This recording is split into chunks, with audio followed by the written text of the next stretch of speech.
Sio, saya Ale, dan ini Bicara Saham. Kali ini kita akan mempelajari kondisi fundamental dari emiten yang bergerak di bidang retail alat-alat rumah tangga.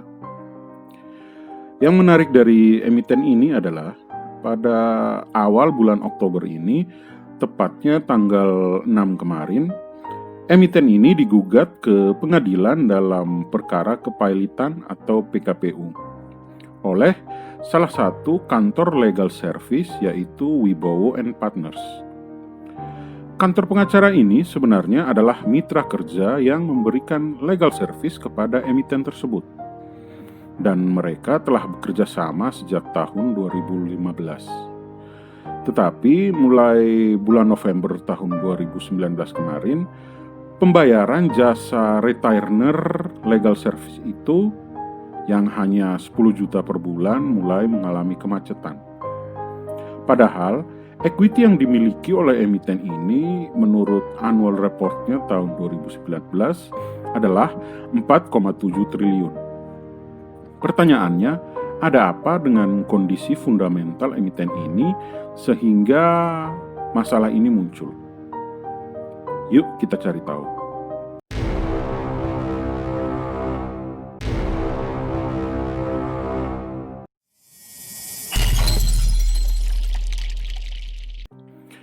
Emiten yang akan kita bahas kali ini adalah Ace Hardware Indonesia.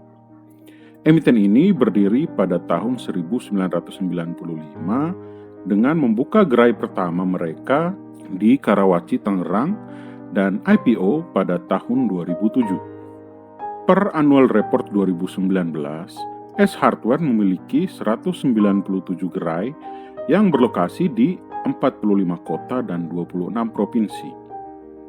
Perusahaan ini memiliki jaringan gerai yang dikelola secara modern serta didukung oleh proses pengadaan, operasi, serta penjualan yang terpadu. Semakin lama, emiten ini semakin dikenal orang sebagai one-stop shopping untuk perlengkapan rumah tangga dan gaya hidup yang berkualitas.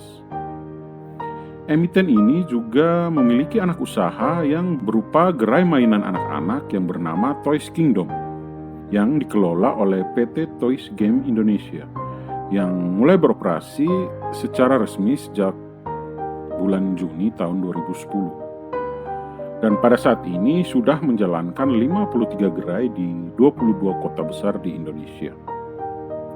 Mari kita lihat jumlah aset dari perusahaan ini. Dari data yang ada, aset dari Ace Hardware adalah 7 triliun per laporan keuangan Juni tahun 2020. Meningkat 1,1 triliun jika dibandingkan dengan akhir tahun 2019, yang mana hanya 5,9 triliun. Peningkatan ini disebabkan oleh peningkatan ekuitas sebesar 253 miliar dan peningkatan liabilitas sebesar 920 miliar. Untuk liabilitasnya, liabilitas jangka panjang sedikit lebih banyak yaitu 1,3 triliun berbanding dengan 727 miliar dari liabilitas jangka pendek. Item liabilitas yang terbesar yang dimiliki adalah liabilitas sewa jangka panjang yang sebesar 707 miliar.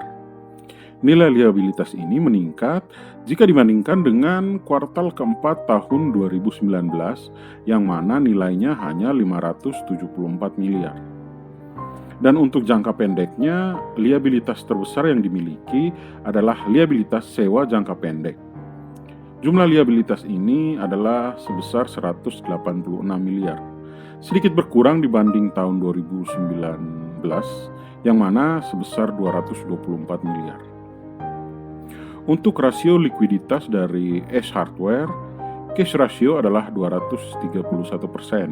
Quick ratio adalah 270%, current ratio sebesar 653%, dan rasio debt to equity adalah 42%. Ini berarti jumlah kas dan ekuitas yang dimiliki oleh perusahaan sanggup dan mampu untuk membayar seluruh utang jangka pendek yang dimiliki oleh perusahaan. Revenue dari Ace Hardware sendiri pada tahun 2019 adalah 7,9 triliun. Yang mana penjualan produk home improvement memegang peranan penting dengan menyumbang 4,2 triliun atau setara 53,1%. Dan per Juni 2020 ini, revenue yang telah dikumpulkan adalah sebesar 3,5 triliun. Jika kita setahunkan, maka proyeksi revenue untuk tahun 2020 ini adalah 7,1 triliun. Penyebab turunnya revenue dari S Hardware adalah karena pendapatan dari penjualan produk home improvement menurun 200 miliar. Dari 2 triliun pada kuartal kedua tahun 2019 ke 1,8 triliun pada kuartal kedua tahun 2020. Ini berarti S Hardware berpotensi mengalami penurunan revenue sebesar 800 miliar. Laba bersih dari S Hardware pada kuartal kedua tahun ini baru mencapai 360 miliar. Hal ini disebabkan selain karena penurunan penjualan, juga oleh peningkatan beban usaha serta penurunan pendapatan lain-lain. Sehingga proyeksi laba bersih untuk tahun 2020 ini hanya 720 miliar.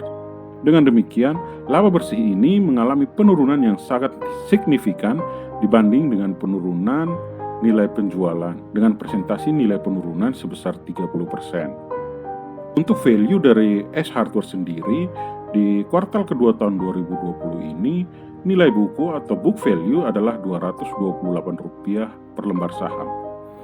Dengan harga saham di pasar adalah Rp1.510 per lembar saham.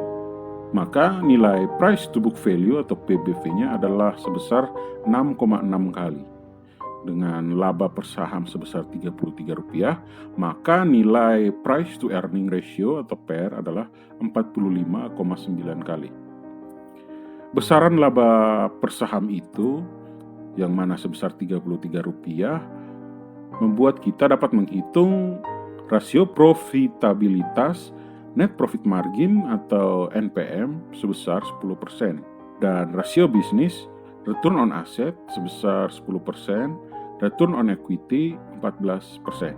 Untuk dividennya, pada September kemarin S Hardware telah membagikan dividen sebesar Rp18,1 per lembar saham dengan dividen yield sebesar 1,1%. Total dividen yang dibagikan pada saat itu adalah 309 miliar atau 30% dari keuntungan perusahaan. Lalu, jika perusahaan masih memiliki jumlah kas yang besar, mengapa mereka tidak mampu membayarkan jasa legal service yang hanya 10 juta per bulan itu? Dan yang aneh di sini, jika kita jumlahkan maka hutang legal service itu hanya sekitar Rp110 juta, sedangkan kas yang dimiliki oleh perusahaan adalah sebesar 1,6 triliun. Good corporate governance dari perusahaan ini patut dipertanyakan. Karena dengan adanya tuntutan kepailitan tersebut, emiten ini mendapat notasi khusus dari bursa sehingga nama baik dari perusahaan terkena imbasnya. Dilansir dari Kontan per 7 Oktober, S Hardware belum memberikan tanggapan yang pasti mengenai masalah ini. Apakah mungkin S Hardware tidak memiliki jumlah kas sebanyak yang ada di laporan keuangan? Kita tunggu saja perkembangan kasusnya. Kesimpulan, pertama, aset dari perusahaan ini selalu mengalami peningkatan dan perusahaan selalu berusaha agar liabilitas tidak melebihi ekuitas yang dimiliki. Kedua, proyeksi revenue di tahun ini menurun 10% jika dibandingkan dengan tahun kemarin. Ini disebabkan karena pendapatan dari penjualan home improvement yang berkurang secara signifikan. Ketiga, laba perusahaan diproyeksi menurun 30%, dikarenakan penurunan penjualan, selain itu juga karena peningkatan beban usaha serta penurunan dari pendapatan lain-lain. Keempat, utang perusahaan terkendali hanya mencapai 42% dari jumlah ekuitas yang dimiliki. Selain itu, dengan nilai aset lancar yang tinggi, maka kemungkinan bangkrut dari S Hardware sangat kecil. Kelima, margin profitnya lumayan, mencapai 10%.